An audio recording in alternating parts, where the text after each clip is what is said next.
Au cœur de cette rencontre entre le président de la délégation spéciale de Koubri, les agents de l'Office national de contrôle des aménagements et des constructions de la région du Centre et la population de la commune, la question des occupations anarchiques dans la commune de Koubri. Le phénomène qui a pris de l'ampleur a occasionné des démolitions de certaines concessions dans la zone. Ce cadre d'échange est donc une opportunité de sensibiliser la population aux bonnes pratiques en matière d'aménagement urbain.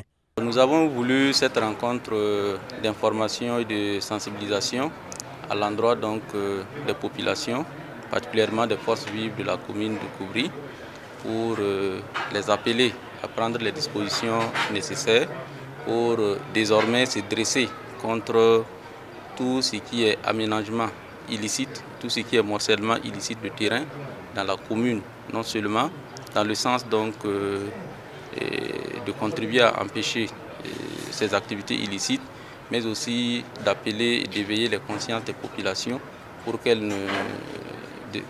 désormais elles ne payent plus ces terrains. Le premier responsable de la commune de Koubri ajoute que les contrevenants subiront la rigueur de la loi. Alors, ce que nous avons apporté comme message aux populations, c'est que ces pratiques-là sont prohibées par les textes de notre pays et que les populations doivent tout faire pour désormais se conformer à la loi.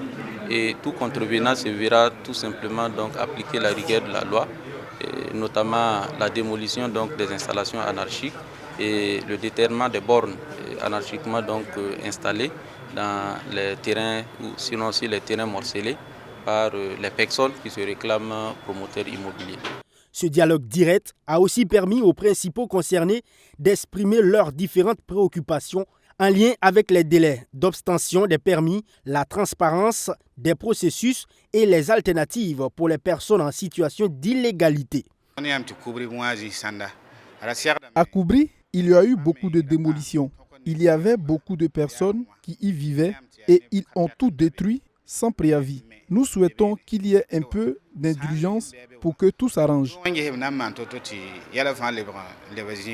Malgré tout, le PDS reste inflexible et tient mordicus. Il invite les acteurs dont les installations sont concernées par la mesure à trouver des alternatives, faute de quoi, à l'issue de cet ultime avertissement, les démolitions vont débuter à compter du 19 août 2024.